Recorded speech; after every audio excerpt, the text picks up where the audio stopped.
Well, hello everybody, it's Aristotle Full Throttle. It's the Aristotle Full Throttle Show. And there's no and, it's just Aristotle Full Throttle. Welcome to the show. I'm Aristotle Full Throttle.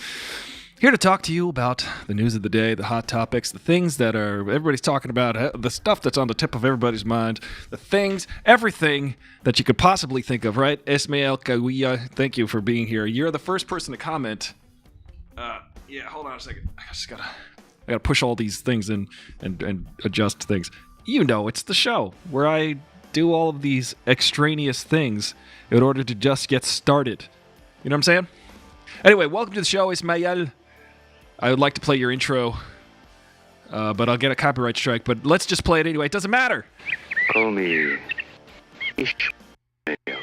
There once was a ship that put to sea. The name of the ship was a belly of tea. The winds blew up her bow, dipped down below my belly boys.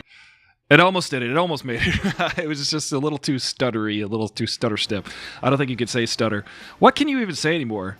I don't think you could say things are lame, because then you're making fun of people who can't walk. If you call someone dumb, then you're making fun of people who can't speak. So I don't know what we can say anymore.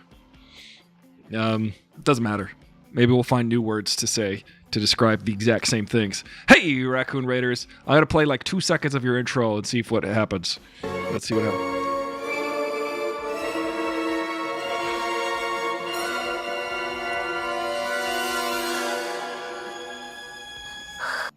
Raccoon Raiders, welcome to the show.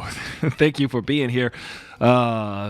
Listen, I got a lot to talk about today. They caught the suspect. They caught the number one suspect in the Brooklyn shooting because somebody shot up a subway train yesterday in Brooklyn. Thankfully, nobody died from the shooting, but unfortunately, a lot of people were injured and hospitalized and are in critical condition. And this guy decided to light off a smoke bomb and shoot up a subway car in Manhattan, or in Brooklyn, my bad. And Brooklyn, don't mess with Brooklyn. You're going to get caught. Don't mess with no Brooklyn. We're going to believe the hype. They're going to catch you. They're going to catch you, and they're not going to be very nice to you. It just kind of brings back a lot of horrible memories. Having grown up on Long Island, there was a Long Island Railroad shooter. Many, many years ago, about 30 years ago, 25, 30 years ago. It was insane. Could you imagine?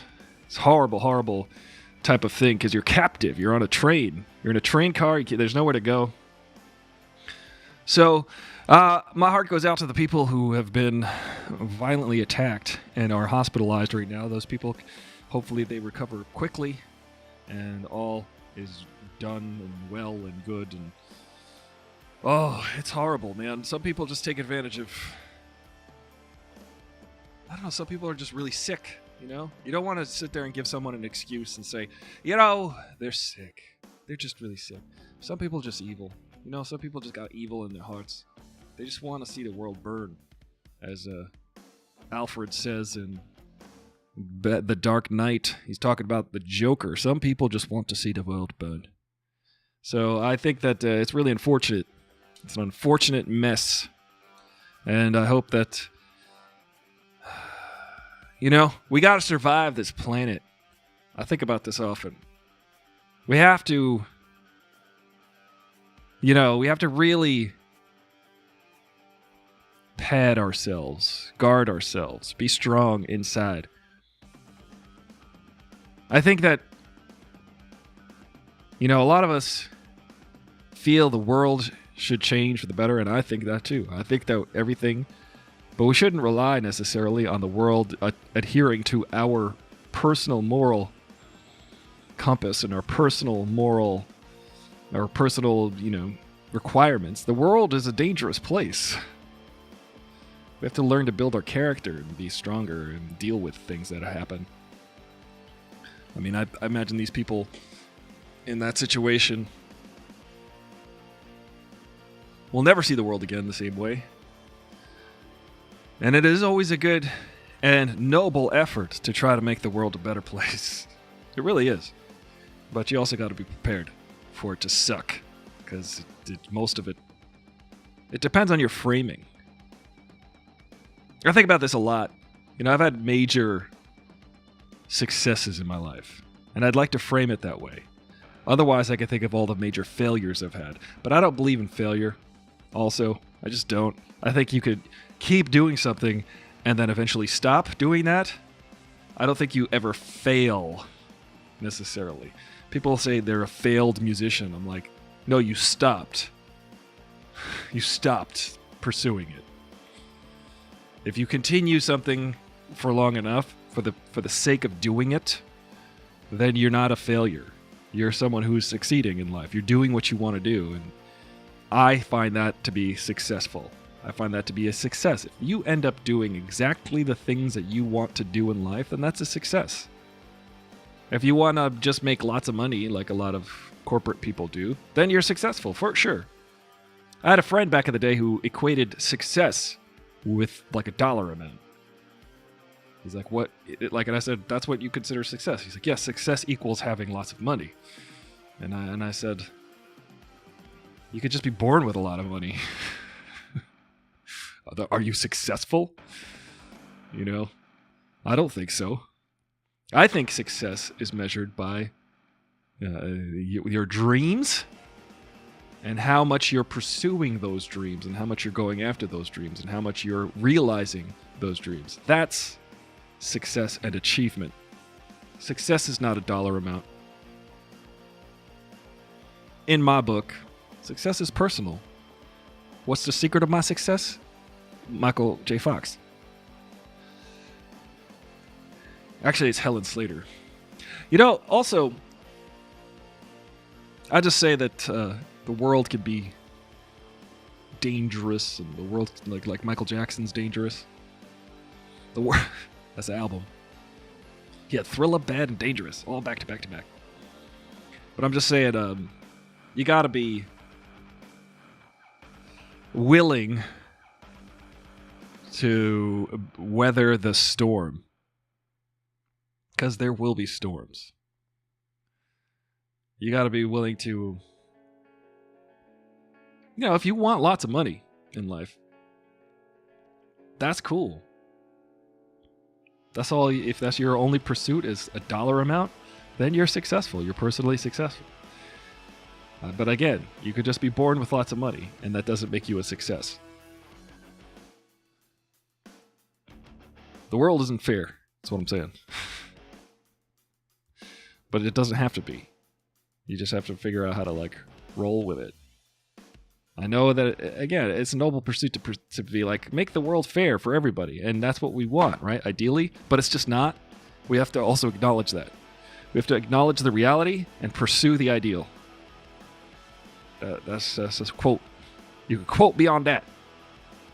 Want some coffee? Me and Grogu is hanging out. Now, I talk about all this stuff like about how the world and how the world's the way we want it to be and how there's evil in the world and there's some people that just want to see the world burn. But it's also ego is involved, you know? Not just Ego the Living Planet, played by Kurt Russell in Guardians of the Galaxy 2. Ego, like the construct that Freud told us about. The ego, superego, and the id. There's like the sense of your own self, you know? You got your own sense of self. You've got your... I am a dude with glasses and a beard and an afro. It's like, well, I could change all of that. You know what I mean? But my ego, my sense of self is like, that's who I am. But I could literally just, depending on how I grew up or where I grew up and my sense of style, I could just be totally looking different. I wouldn't necessarily appear the same or even be the same. That's environmental. But it just reminds me of a story because I just think about the times where you see what matters to some people and doesn't matter to you, you know? One time someone made fun of the fact that I had like a certain type of like shoe. And I've worn the shoe like one time and it was given to me and they were like, you got those shoes, ha ha ha ha. This person's an adult person. And I was like, yeah, I wore them once. Why is that funny? Oh, it's just really geeky. And I'm like, all right, well, okay. I guess that means something to you. I guess that's upsetting to you. I guess you would be upset by that. But me, I have literally no feelings toward it. I've worn these shoes once for their very purpose, and they were given to me as a gift. I wore them once. But they couldn't, like, let it go. It was weird. And I was like, oh, so your values and my values are clearly different. We clearly do not care about the same stuff. Which is weird. It's just weird. So you gotta figure out what people give a crap about. I just want to talk about Amber Heard for a minute. A lot of people are throwing stones, you know? Amber Heard and Johnny Depp are in court right now fighting like some kind of dispute because apparently one is claiming the other one abused the other one and vice versa. Clearly they have a toxic relationship, or had one. But the problem I find is that most people will run to the seemingly more vulnerable party's side in a lot of those cases. And I talk from experience when I bring this up. I had a partner who was very physically abusive. Very rageful and abusive. And I was surprised by it. I was like, this is very surprising. I've never experienced this before. Luckily, I'd never experienced it before that. I consider myself lucky. I bring up framing before when I was saying, I measure my life by the successes I've had.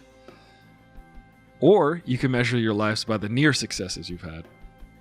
And I say near success or whatever. Depends on what, it's all relative. Depends on what you're trying to achieve. Because I've had these major events fall through. But I can't let that define me, you know? Like I've had major record deals fall through. Capitol Records. I've had major business deals fall through, but it's always with, corporations. Just major things fall through, and I go, if only I got that, and if only I got that. But then I think about all the things that I did get that were really great, that were really successful and really fruitful. And I could say, well, I could frame my life that way, can't I? I could frame my life in a more positive way based on the things that I've achieved versus the things I almost achieved. I don't believe in failure. I believe in near success and success. But I talk about Amber Heard because I had a partner who happens to also they almost resemble each other. But that person that I was partnered with was very destructive and very abusive. And in retrospect, it's tough to be a dude in that situation because you can't be like, hey, she's really physically violent and rageful, and people just don't believe you. And so in the case of Johnny Depp and Amber Heard, I'm going to sit there and I'm going to be a neutral party. Because a lot of people are just jumping on Johnny Depp's case and saying Johnny Depp is the bad guy in this case because he's the guy. People just automatically assume that the guy in an abuse case is the abuser. But in my experience, it has not been that. So I am going to see what the facts bear, what they bore out, and I don't know. It's really difficult to accuse one party sight unseen. But a lot of times the seemingly innocent party, the seemingly vulnerable party, the seemingly truthful party, Amber Heard, is even recorded. Even on record. There's a recording that was released of Johnny Depp going, why do you throw shit at me? Sorry, I don't ever curse in the show. Why do you throw stuff at me? Why do you hit me? He says. And she's like, because you deserve it. Something like that. So oftentimes, this is just a word to the wise. If someone blames you for their behavior, run. You should never be blamed. You should never be responsible for someone else's actions. People can decide to behave the way they want. It's on them. So whatever comes out of this case, I'm leaving an open mind. I don't know who was the abuser in this situation, but personally, out of personal experience, let me just focus up. Could be anybody. Sad. A lot of times they do studies with like child psychology, and they'll show two little kids, right? Be like a bigger kid and a younger kid. They're siblings, and they'll be they'll observe the family dynamic, like behind glass, like in Ghostbusters 2 when Egon was watching the family. He's like, "Let's see what happens when we take the puppy away. Let's turn the heat up in the room." It's a very funny scene. It's the best scene in Ghostbusters 2. It's the most Ghostbusters scene in Ghostbusters 2. But sometimes they'll observe the two kids, and there'll be one kid, the littler sibling will be crying, begging for attention. Basically, they'll be crying and being like, seemingly like they're getting bullied by the bigger sibling, right? So what happens is they go to the videotape after the parents coddle the smaller child who's crying and accusing the bigger child, the bigger sibling, of hurting them or pushing them or taking their toys away or whatever. They'll go to the videotape, and what happens oftentimes, oftentimes, the littler kid, the more vulnerable seeming kid, provokes the bigger, older sibling to a point of complete and utter frustration. Until the point where, and oftentimes the little kid will jump on top of the bigger kid, and then the bigger kid will push them off of them, and then the little kid will start crying, and then the parents will run in, pick up the little kid and say, "What did you do to him? What did you do to our little child, the smaller? Why are you picking on your little brother?" You know? And it turns out the little kid was responsible, was actually the provocateur of this, the instigator of the situation. And the older kid, who's not quite there enough yet, old enough to really learn these lessons of responsibility and stuff, you know, they act out. But so what I'm saying here is this, Will, I see you out there. Sometimes looks can be deceptive, to quote Brad Pitt in Burn After Reading. Oh, that's cool. Looks can be deceptive. Isis Will says, "This case has been long gestating and litigating in the court of public opinion many times over." Yeah, so let's see what happens. I'm not going to count Johnny Depp out. I don't think that Johnny Depp has any public history of... No one has ever accused him of this that I know of. Suddenly, Amber Heard is out there with like multiple people saying, yeah, she's the instigator. She's the one who's like making claims. She's the one chopping part of Johnny Depp's fingers off. There's this thing about privilege, you know, and I feel, in my opinion, that Amber Heard, also Johnny Depp, he's a white dude. He's a very privileged person. He's a very good-looking dude. Very privileged in that sense, and she as well, very privileged in that sense. She's got pretty privilege. He's got pretty privilege. So the two of them, you wonder, how much of the world have they really experienced in an accurate way? And, I don't know, I wonder. I wonder how much of the world that she, a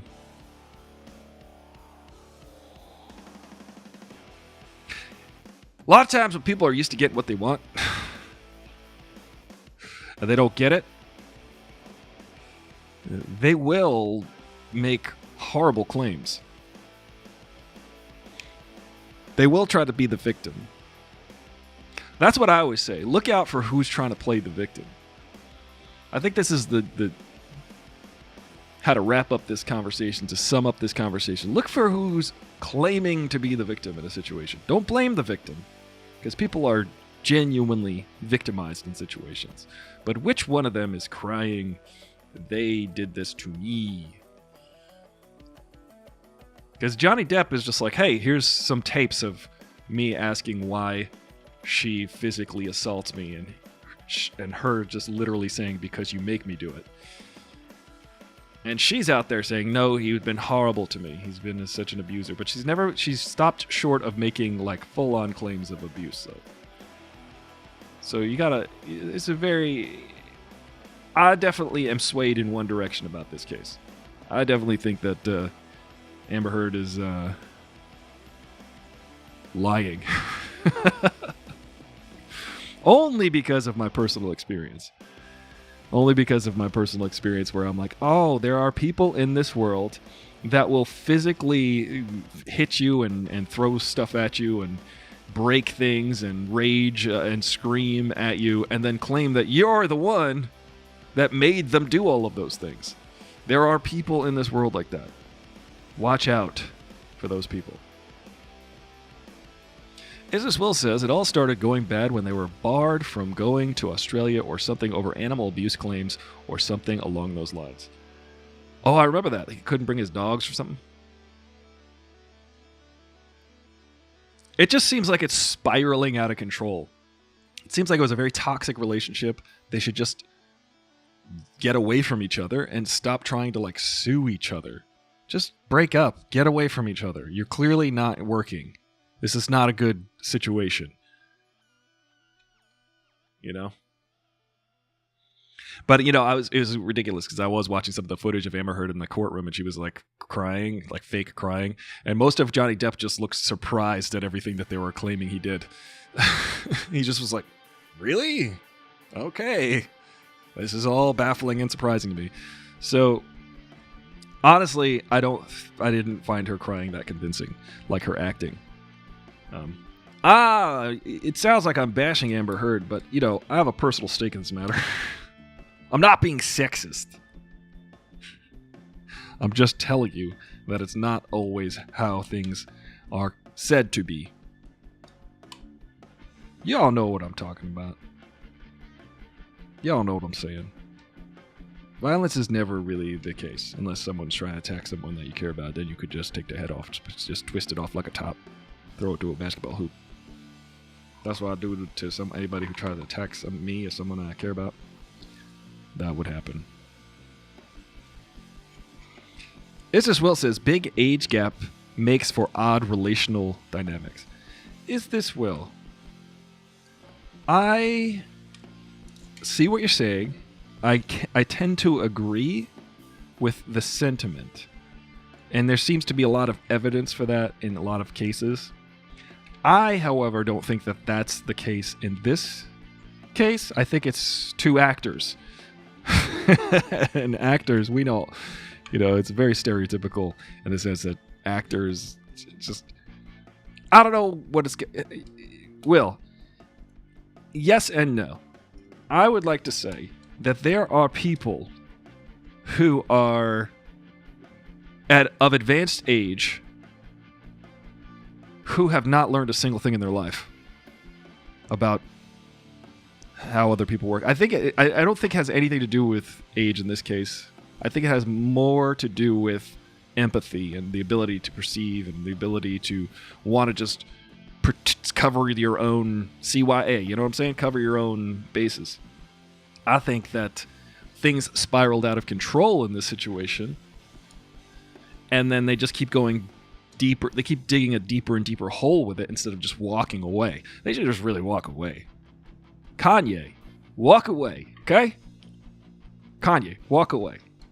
There's no big age gap between Kanye and Kim Kardashian. They're just, you know what I'm saying? It's just drama. But again, this isn't isolated only to actors and performers. This is just universal. This is a universal thing. But I would like to mention age can be an issue. But there are people in this world who are very young and wise beyond their years, and there are people who are very old and don't know crap. It's really kind of startling and stunning. This person I mentioned about with their tantrums and stuff, this person who to these rages, there was not a significant, like not a very significant age difference between me and them. They just behaved that way. I think that abusive behavior belongs to abusers, and it could be at any age. I don't. As I go through life, I'm just noticing more and more there are people who don't have many years, but are very smart. Also, people who don't have many years where you're like, oh, you haven't learned this yet. I see. You're going to have to take like another 5 or 6 years before you learn that. You know, like I was saying yesterday on yesterday's show, I was talking about how oftentimes you see people and you're like, you warn them of certain things that will happen or may happen to them. And you're like, listen, I've seen this. I've been here before, but they don't seem to just take it on face value. It's almost like they have to learn it themselves. A lot of people learn a lot of lessons early on and actually take the time to learn from them. You know what I mean? I don't know why I keep messing with this. But they take the time to learn from it, you know? There's a lot of people who just don't. Some people just do the same thing over and over again. It's sad. You know? Sometimes I talk about my another relationship I had where I remember asking them, it ended really ugly. As Aristotle talks about relationship advice. It ended really ugly, and I was like, thinking to myself, when I first met this person, I was like, so, how did your last relationship end? This is a good question to have. What was the problem in your last relationship? What were the things that you struggled with? What were some of the things that became problems? Just like a nice little thing if you decide you want to like actually be together. If that's something you want in life. Because people will repeat those patterns. And it will have nothing necessarily to do with you, which I'm trying to remind myself. But people will repeat these patterns. They'll just repeat themselves. And look out for it sometimes. If someone shows you who they are, believe them the first time, is what Maya Angelou reminds us all. You know what I mean? If someone shows you who they are, believe them. So if you see someone who's like, you know, it was interesting because I had a partner, they mentioned how their ex was like, they just kept rattling on about how I could never apologize for anything. I was like, red flag. Turns out that person never apologized for anything because they didn't know how. They didn't have that level of emotional intelligence. That's right, Will. Emotional intelligence supersedes age, but experiences, regardless of emotional intelligence, can help wise up the most immature people to certain things in life. Yes. Yes, there are things like years where you could say, look, I've noticed these things before in my life. I don't know, it keeps coming back to keep talking about this, but like I had a situation where I was a little bit older than somebody, and I said, "Hey, like I'm," and they're like, "Don't tell me it's because you're older," and I was like, "Well, I'm not gonna. I've never mentioned this before. I've never brought this up as an issue, but the thing is, there've literally been several years that it took to learn these certain things in certain relationships, and I'm noticing these things now." And I recognize these patterns. I'm recognizing these things that are going wrong in our relationship because I have been in several relationships, and I'm noticing, I'm seeing a thing that I've seen before, so I'm aware of it now. But it's hard to convince people of that. They'll just think that like, so that on the same token, Will, you know, you're right. There are years of things that, you know, if you play the piano but again, you could play the piano at 3 years old and be amazing. You could be like freaking Mozart, right? Or you could play the piano for 20 years and just never get good, you know? So it just depends on your skill set and depends on what you're open to and able to do. And you can't get mad. You can't get angry at people for not being able to do something. I've learned. You know, you can't be like, hey, dolphin, do a tap dance number for me. Come on. Come on, jellyfish. Do a pirouette. You know, you can't, like, get angry at anybody but yourself. You can't get angry at things that people aren't able to do. You just have to accept it and move on. This is me just talking to myself. Hey, is this Will? Is this Will has entered the chat? Is this Will? Welcome to the chat.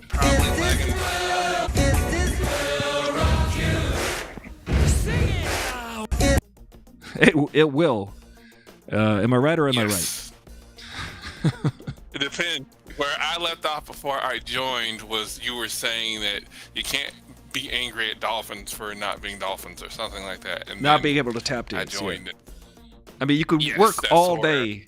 You could fashion tap shoes for a dolphin, and hopefully, but if they can't do a Tommy Tune dance number, you can't get mad. They're just not able, technically. You know? So I think we have the. Go ahead. Well, I was just going to say, I think my issue oftentimes is assuming that other people have the same moral aptitude or emotional aptitude. You know, it's just assuming that, you know, we all think the same way emotionally, or at least, you know, that's kind of my downfall, I think. I assume people are good. You know what I mean? Yeah. It's frustrating sometimes. Well, as a fellow communications major, but one that was theory and rhetoric, I remember I took this class called Interpersonal Communications. Oh yeah, I took that one. I was taking it because it was just an elective in the major, and I'm like, all right, what's this going to be? And it was basically a class about relationships. Yep.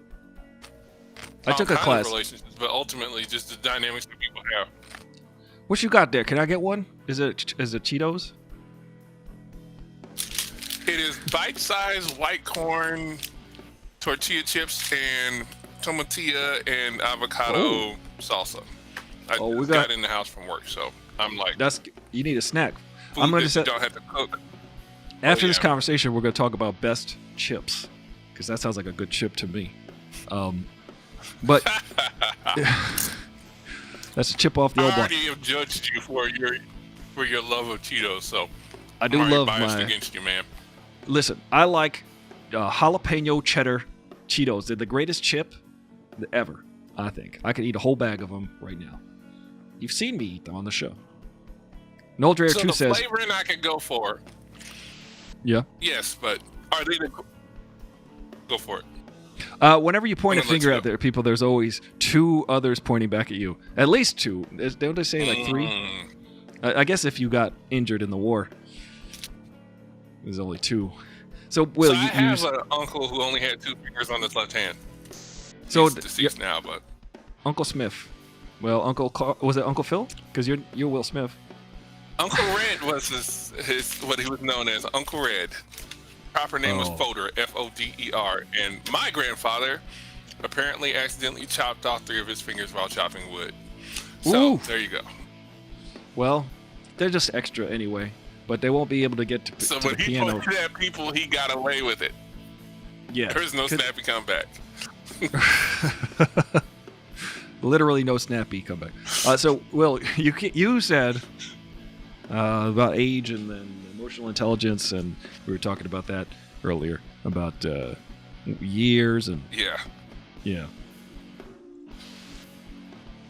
The experience thing where we were talking about where you talked about the relationship where you said you were with someone who was younger, and it was obvious because of your experience that you had done it several times and they hadn't, and they were beholden to you but begrudged the fact that you would even bring it up.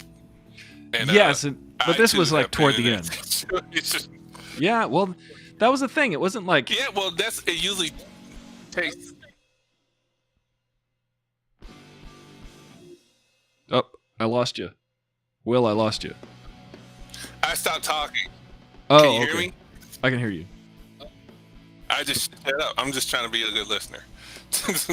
Oh no, I was just gonna say that like that was toward the end of the like it never been an issue, at least apparently until I just started seeing certain patterns toward the end where I was like, oh, this is toward the end of a relationship. I've seen this before. It's like watching a movie. It's like I've seen this movie before. I've seen how this movie ends. Like when you get 2/3 through, like let's say a Marvel movie. You're going like, okay, so here come the big boss battle, and then it's going to be over. Yeah. Like, you get to Act 3, you start to recognize what Act 3 looked like. Because it's just, that's, and then, this particular person never claimed to really have a serious relationship before. And so it was like, to them, none of what they were doing seemed like anything that would have been suspicious or anything that would have led on to clearly the end of a relationship.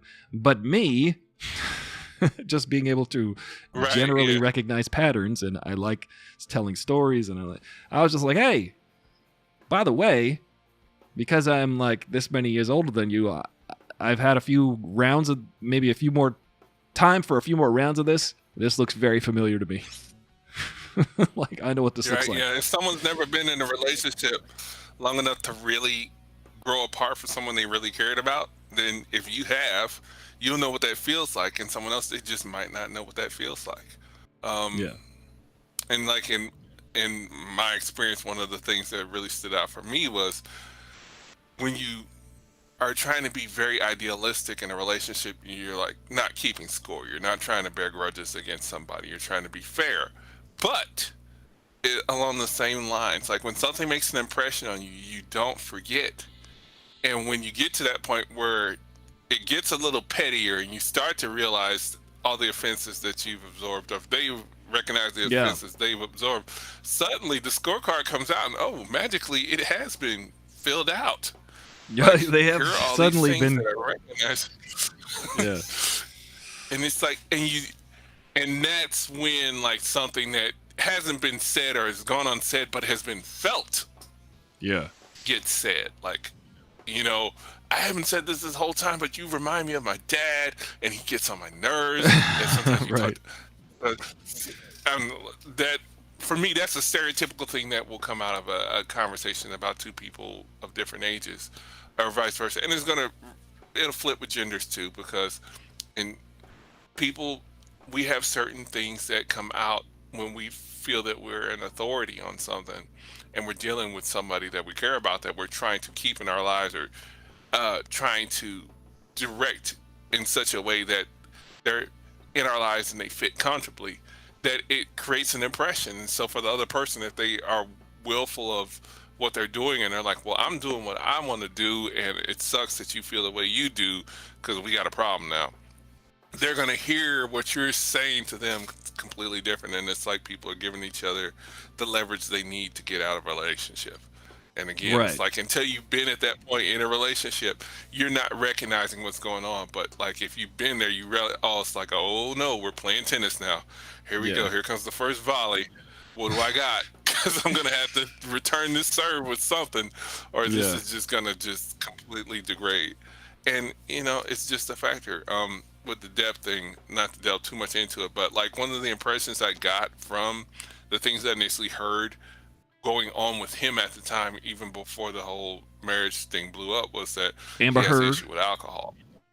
Right. So clearly, and so whenever you get substance abuse involved in these dynamics, it colors everything to me, because it's like, it doesn't mean that person's unreliable, but my experience has been people who are dealing with substance issues, that becomes an emotional, psychological crush in their relationships, and it opens the door for things that happen that shouldn't happen anyway. So you can't use that as an excuse to forget the person that's dealing with the person who has the problem, but those problems can exacerbate problems in a relationship and escalate the dynamics. Like another person who's in a similar but not similar situation is Ryan Adams. Like, he pretty much got canceled. Mandy Moore? Canceling wasn't. Yeah, not just Mandy Moore. There were a litany of women who in the music industry who had interactions with him that came out. Of very Marilyn recent Manson. notoriety. Yeah, he's more recent. But with Adams, it was very well known that he had struggled with substances for an extended period of time, and was open about it and recognized that it was not a good thing. And it tried to correct the path of his life afterwards. But still, in the midst of that, he was still doing things that in the music industry and entertainment in general, people get away with all the time because it's the culture. There's a culture of predation that is underlying, because people realize, like, that same thing, get a guitar if you want to get a girlfriend when you're a kid. That is a mentality that permeates the culture through all walks of life. If you're old and you want to be attractive, then you need to be an artist, or you need to be rich, or you need to be both, because Artists that's a get- license. That's interesting. I should Thought you qualify just need that to be with rich. successful. Oh, right. Yeah. Yeah.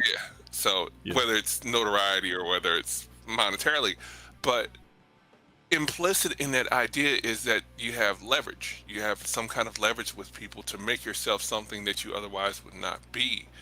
And in entertainment, celebrity status is that leverage. Right. And so you have these people who, one, can leverage that to get access to things and relationships that otherwise they wouldn't have access to. But you also have people who see that that leverage exists and want to take advantage of it, because, Yeah. hey, this is my opportunity to elevate myself in life. And that makes it, like, really hard for me as a person to parse how relatable those relationships are to my little real world, because for whatever success I have in life, it's not like that. But someone could look at me and say, oh, he's got a job, he's got a house. I literally have my real estate agent say that it's like, once you get this house, you know, you're going to be more attractive to women. And I'm like, And then, but the second thing she said was, and they won't like any of it. They'll want to change everything, and you won't keep this house. So that's two. That reminds me of two funny things. One funny thing is when I first moved into my bachelor pad, I said to myself, you know what? I'm not going to get anything nice, because if and when I ever meet somebody special, she's just going to want to throw everything out of mine anyway. So I never. But then I've actually changed that mentality recently. I'm like, you know what? This is how it's going to be. So yeah. Another thing was, You damned I if remember. you do, you damned if you don't. I remember asking someone about their ex, and I said, hey, so what did you like about that guy anyway? And she said, he had a nice apartment. And I was like, okay, nice. Like, I mean, really? but that comment might have been colored by doo-doo tinted glasses too, because they might not have felt that way at the beginning. Right. But Yeah. they may have reduced that person to that in the end, like, because, like, I can do that with all my relationships. I can say, oh yeah, blah. Yeah, It'd be I feel like- unflattering, but I think, yeah, I know. It is kind of unflattering, but I found that to be like, there's no actual, like, personal characteristics that you could describe that you were attracted to. Nothing. Just, he had a nice apartment. Okay, great. That's interesting. Noel Dreyer 2 says, I've found that some people younger than me try to justify what they think or how they think they know better than you. As an older person with more experience than them, they just do not seem capable of accepting that older people with more experience in life could know more than them. This is funny. You know why? Because I once got into an argument with someone who was, like, very young, still in college, and I was about like 10 years older or so, and then and I'm sitting there, like, having this argument with them, and they clearly had the whole world figured out while they were a senior in college, and I said to myself, oh yeah, I remember when I knew everything too. That's what I literally said that in the conversation. I was like, oh yeah, I remember when I knew everything too. That's the thing, is like that. Willie, you're gonna appreciate this. So Pearl Jam on the album, I think it's Yield. if On the I album, know then what I know now, that's Red Mosquito. That's No Code, I guess. Or no, wait, no, that's Yeah. Uh-oh. Is that No Code or it's no code. It's no code. So there's a song Red Mosquito by Pearl Jam, and then they say, Eddie Vedder in the outro in the band sings, "If I had known then what I know now." He said over and over again, "If I had known then what I know now." And later on in that same album, there's a spoken word. Eddie Vedder does a spoken word. And at the very last line of that spoken word, he says, "If I only knew now what I knew then." Which is an interesting flip, because Eddie Vedder, if he's anything, he's an excellent lyricist and an excellent beat poet. And, he said in the outro of that song, it's a beautiful callback, which is, "If I had known then what I know now." And then he said, "If I knew now what I knew then," which is such a brilliant observation and a wise observation about life, because there's certain things you just are so specifically confident and sure about when you're young, which helps you get a lot of places. And I think that what happens sometimes is you learn certain lessons, or you get burned in certain ways, you become a little jaded, you don't want to touch the hot stove again, and you start to become, maybe, I don't know, maybe I'm just describing myself, but I feel like I've become, when I was younger, when I was a kid, I mean, I haven't changed too much, but there was literally no stopping me at anything. I just would go into Manhattan, I would go onto talk shows and on the talk show audience. I skipped school, and I just wanted to be on TV. I just wanted to be involved in the entertainment industry in some way. So I would go on TV shows and ask questions just for the fun of it, because it was free, and I was 16, 17. I just would do all of these things. I would go up to any celebrity. Yeah, well, that's the thing. Exactly. Oh, there's clips. I would just do it because I was I could. What can I do that's in my power? And I would see celebrities in Manhattan, and I just go up to them "Hey, what's going on?" And whether or not they treated me nice or not, you get away with a lot when you're a kid, also. But there was a lot of just, okay, now I'm gonna be in a band and take over the world, just without any hesitation or doubt. And then, unfortunately, certain experiences happen, certain mentalities aren't matched at your amplitude in a situation. My band, I was probably I'm the only one who's still kind of doing this, doing some kind of entertainment thing from my band. And it was because I just did never say die. I'm a no sleep till Brooklyn kind of guy. And so I just say that if I'd only known now what I knew then. Sometimes I think about that. Right. Sometimes I think about, relentlessness, naivete. It's actually really helpful in certain situations. But then I had to learn. I think those things. Oh, go for well, it. I was just going to say, I had to kind of learn. It's called, this from psychology classes, learned helplessness. I had to learn that I couldn't do what I thought I couldn't do, what the things I wanted to do. I had to learn that. I didn't know that, which was what was very helpful, because I just pursued whatever I wanted to pursue. And then I learned from others who have a lot more self-doubt than I do, which is not very helpful when, the thing about self-doubt is it's not a very useful emotion, because I've found that there are people who are much less capable at certain things, say, I don't know, music or whatever, but gets very far because they don't have any self-doubt.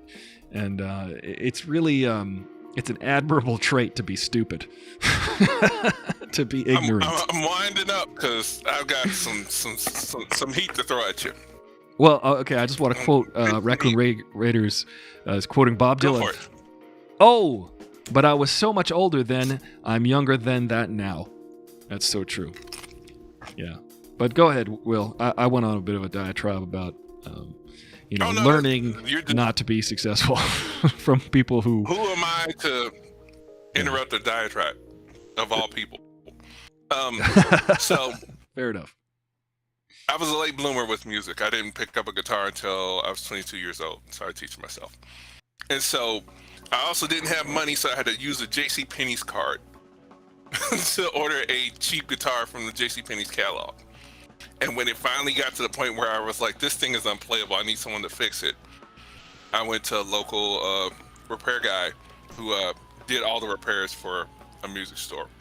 And I didn't know who he was or anything about him, but when I came upon him, I found out that he was like a guitar aficionado. He was very much into old vintage catalog guitars that he provided for like people who were into like really rustic hill country blues and stuff like that. So like there's some blues revivalists that he provided harmony and K guitars for, like the guitars that you would see Jack White playing in the beginning, those really ramshackle guitars. Those were the kind of catalog guitars that he was into repairing and refurbishing. And so he was somebody, and I didn't know he was somebody, but I came in there nobody with all the ambition in the world to like do this music thing, because before that I had been a big fan of music. I did a little poetry, a little rap, but I didn't have the aptitude for actually creating music, and I got a lot of pushback when I tried to work with musicians. So I came into him and I was like, oh, can you fix this? And he's like, oh yeah, this is actually a pretty decently built guitar. I can make something out of this. And I'm looking at all the really cool guitars he has hanging from the wall and everything. And I was like, oh, I'll just play some of my music while you're here. And he heard my music and he looked at me and he said, oh man, your music sounds like white boy coffee shop folk music. And like, one, it was dead on the money, and two, it deflated me so much. Oh, like, wow. because like it was so easy for him to pay it. Like, of course, if you ask, well, what do you listen to? Well, I'd have been like, oh, Jeff Buckley, Elliott Smith, Ben Harper. No, I wasn't into that stuff. So it was the stuff like those kind of folks listen to. So I was like, all right, okay, I gotta step my game up. And he's like, oh yeah, you need to put some soul in your playing and all this. And he looked at me and asked me what I listened to, and I just started rattling off everything because I listen to everything. And he said, you know what? And this is a flip on what you said about learned helplessness. He put a different spin on it. And I respected him a lot for it, because at the time I was just like, I'll take a note of that. And he said, at some point you're going to have to pick one thing because there's too much of everything, and you're not going to have the time or the energy to immerse yourself in everything the way you're doing right now.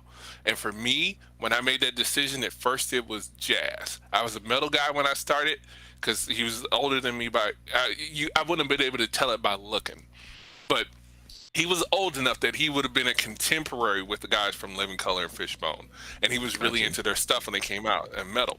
So, and he was an African American fellow. So he was already on an island as far as being in St. Louis, Missouri, having those tastes, being into the music the way he was at the time, during the time period he was. So he'd already experienced all that. So he had a way head start on me, and we had one musician in common that we both really liked, and it was my bridge into the blues, a guy named Alvin Youngblood Hart, who's freaking amazing.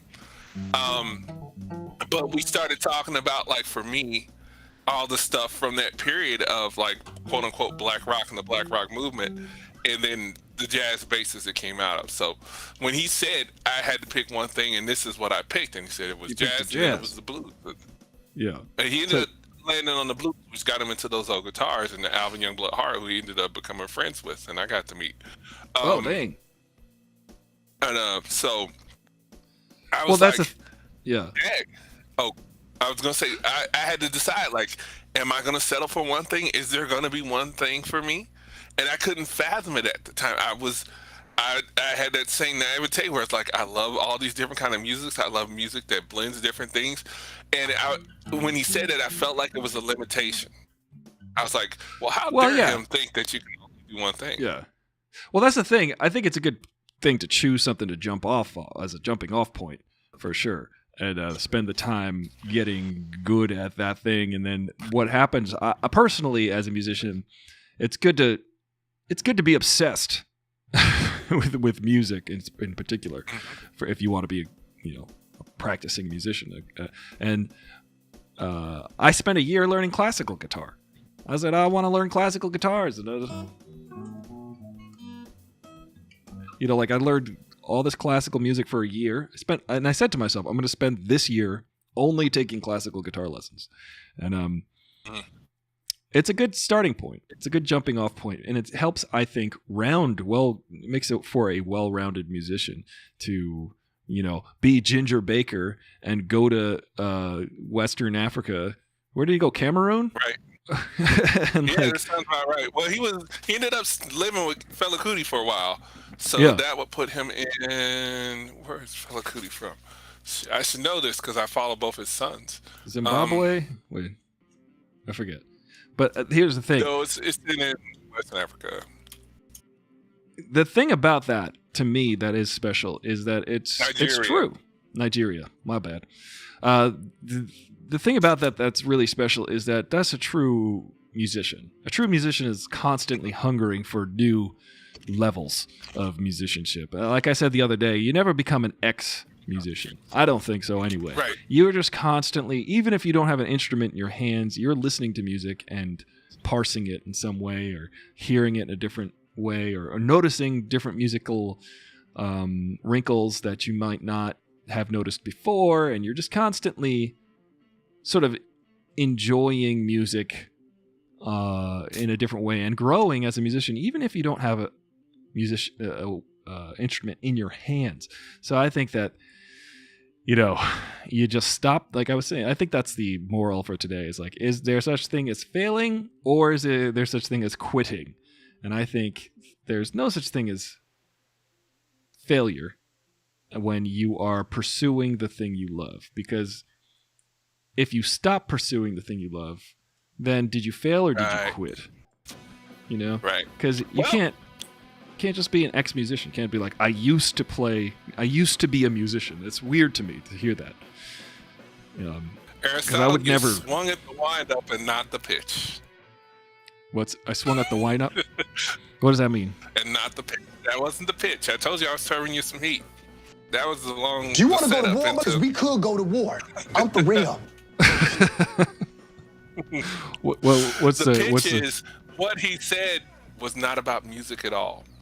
It was about youthful energy in life. Like, as we get older, we can do our best to condition ourselves to a certain level of strength and endurance and everything, but at a certain point your threshold starts to decrease, and so you have to work in like certain bursts. Like you have a burst for a certain period of time, but then you have to recover, and the more recovery time you have, the less things you can use that burst for. And so there are certain things in lives that you talk about like burnout and stuff. Not even burnout, like literally just like exhaustion. Like so you can muster this useful energy towards certain things, and in the moment that you muster that energy, you are yourself when you were 10 years old. Like that exuberance, that joy, it comes back to you feel light on your feet, like everything is great, but you're only going to be able to do it that once. Like in some cases this applies to romance, like a new relationship. Right when it starts, boom, puppy love all over again. You might recognize some things that are patterns, but in general, you find yourself enamored with doing things that you haven't done in a long time. With a new song or a new band, the first time you hear them and they're doing something that you really want to hear, it's like, oh man, this is where it's at. I love this. I'm really excited for this. I'm going to search out everything they do. You see a great movie, you haven't seen one that's this good in a long time, and you're just like, man, I want to talk about this until there's nothing left to say about this movie. Well, yeah, find those things that make you feel that way, right? Is that? Yeah. But you can only do so much at once. Like for me, like if there's a video game I want to play, like, and it's an immersive game, well, I'm not going to be playing 3 or 4 video games anymore. I'm going to have to like sit and focus. Like it used to be, I would have the TV on and I would be listening to music and I would be doing something. Now it's like, all right, the TV's on, nothing else. I'm listening to music, nothing else. I'm reading, nothing else. I can't mix the pots. Well, that's anymore. Mindfulness. You're practicing mindfulness. I actually just don't have the capacity, man. Oh, okay. Well, that's fair. I will read the same paragraph 7 times in a row if I'm also having music playing and it's pulling my attention. I can't. That level of multitasking. I can't read with music playing. I can't go to sleep with music playing. My brain, it just engages my brain too much. But yeah, I think that mindfulness is one of the things. I'm reading a lot about Stoicism, like the Stoics and Seneca and all of these ancient philosophers who were like, hey, there's no use in worrying about the past, and there's no use in worrying about the future. You can plan for the future, but worrying about it just means like, you suffer more worrying about a thing that could go bad than you would in the moment if it goes bad. So you got to like really focus on what's in front of you and the day at hand and the task at hand, And that's the best way to be present, to live and focus, just Interesting. yeah. So like it's kind of wasted thoughts Don't you because you think can't change the past. But what if that's contingent on how you frame it? Like one of the little quips that my former boss used to throw out was, "Work smart, not hard." Yeah, that's and true. Implicit in that is the idea: just be familiar with what you're doing to the point where you can excel at it, so that you don't have to overexert yourself to accomplish the goal. And Yeah. so, I mean, like, there's something to be said for like phenomenology, the being in the moment, just existing for a moment in and of itself. But those who don't learn from their past are doomed to repeat it. And unless you really enjoy what Another you're Pearl doing over and Jam over and quote. over again. Another Pearl Jam quote. Which song was that one in? Those who don't learn from the past are destined to repeat. Nothing Man. Oh shit. Oh, there you go. That title just took on a new meaning, man. Because that's phenomenology in a nutshell. It's like, it is what it is. But yeah, I mean, so I think there's a balance. Like, it seems like philosophy, like, this is just my attitude on it, is half of it's good insight and half of it is counterpoints to the insight for the sake of establishing yourself as a philosopher. Like, Counterpoint. because that was for some people's profession. Like, look, I need to be known. I want to be a notable scholar. So I need to come up with some stuff that someone else hasn't come up with before. And the easiest way is to be antithetical to something that's already out there. Yeah, well, that's a little bit cynical about looking at things. I think that the society, yeah, that's fair enough. I'm talking about Seneca, not cynical. Seneca is a philosopher. I'm just but the thing about that whole thing, and then I gotta wrap it up. But yeah, it's like I think though things are constantly changing societally, and that's why it's valid to have newer philosophies, because I think that when things are added and integrated into how this collective works, this collective called humankind, and when things are added to it, like say the internet, we've never experienced a world with the internet, so we've got to start to understand how that changes things forever. We are literally patched into each other, all completely connected to every single other human who has got access to the internet. And technically probably every other human, because then there's just a degree off from the internet or two. There's nobody that's really isolated from it, except unless you are from the Sentinel Island. If you're a Sentinelian, you don't have no internet there. Mama. Exactly. So, I would say that it is valid to have new perspectives on how to deal with these certain things. Like, I guarantee you, this is my prognostication. I would say that in 10 years or so, people are going to look back at this era of the wild, wild west of social media and be like, they let children use this? Like cigarettes. Like we look at cigarettes and alcohol. Like when there was no regulation for cigarettes and alcohol, when it's like, you let people do this? Like willy-nilly? Not to invoke your name. Yeah. But Noel Dreyer too says, I like all types of music. Music has been the building block for today's music. Well, yeah, everything builds on everything else.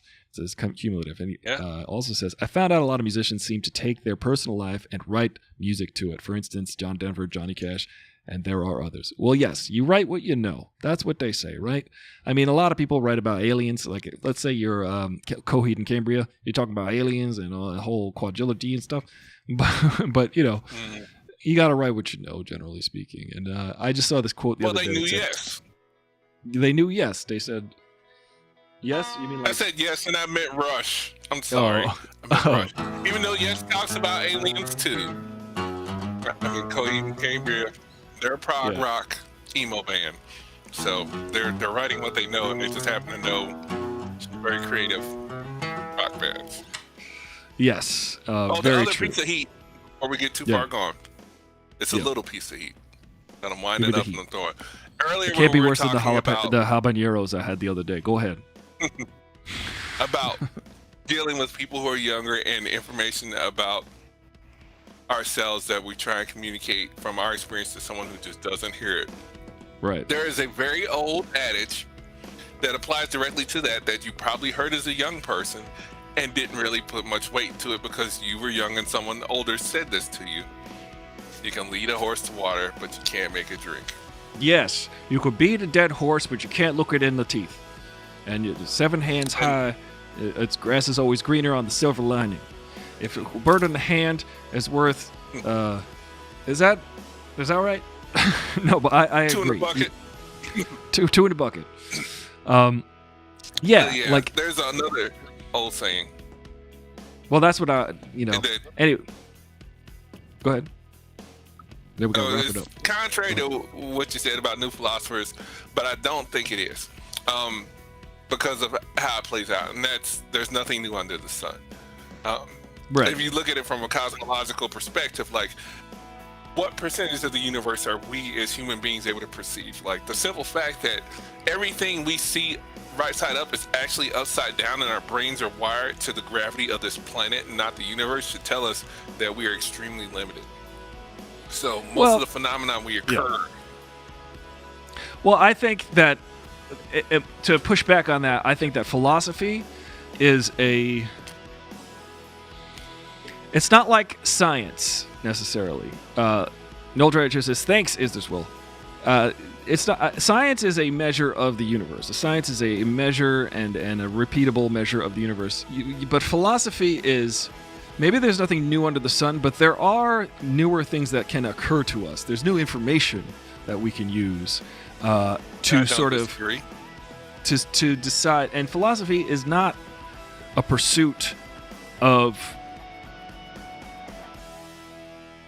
It is a pursuit of truth, but it's not a pursuit of truth through measurement. It's a pursuit of truth through thought and speculation and pondering. So it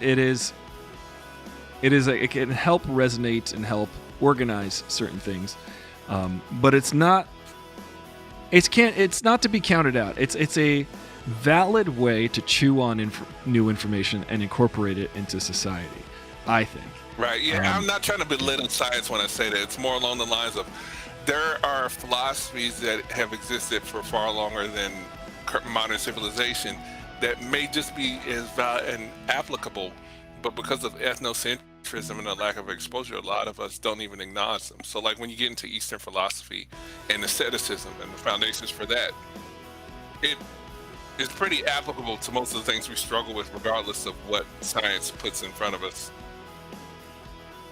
Like moderation is the key, and the key is to overcome the limits of your own physical and mental capacity by detaching yourself from those things so that you have more control over them. Like that's a universal. That's an altruistic philosophy, and I think altruism has its place, and that's the eternal philosophies that will never shake.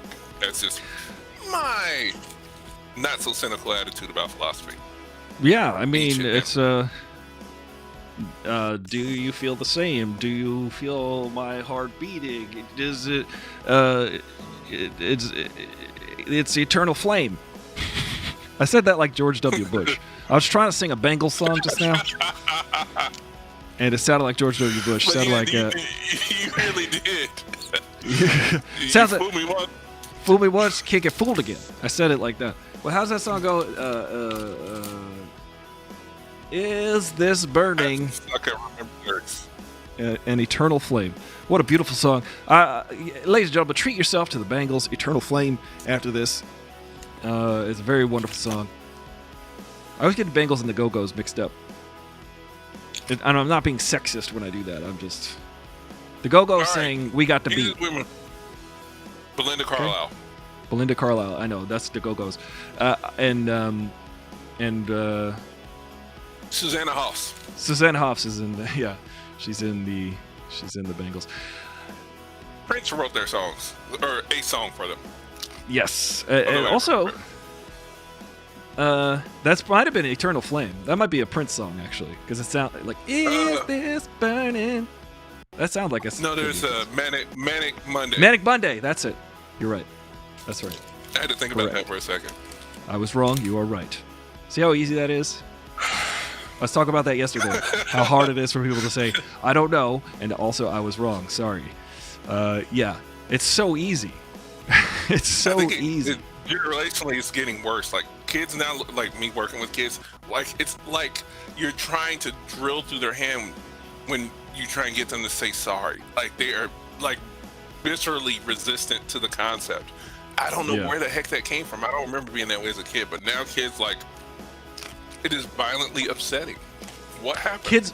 People are not, they cannot allow themselves to be wrong about anything, which is absurd. I think it ties into cancel culture too, because you have to be right about everything all of the time, and it's just not how it works. The brain, humanity, to err is human. This is a quote. Some ancient wisdom. Some ancient wisdom from Steve Shakespeare. All right. Well, that's it. That's all we got for today. We'll be back tomorrow with some good discussion. Is this Will? Thank you as always for joining us. Is this Will always contributing, elevating the conversation to where no one has gone before. Thank you so much, and have a wonderful evening. This is Aristotle Full Throttle. Check this out on the podcast tomorrow, anywhere you can get podcasts. Also, like this video if you're watching it, and also subscribe, and also give me all your money.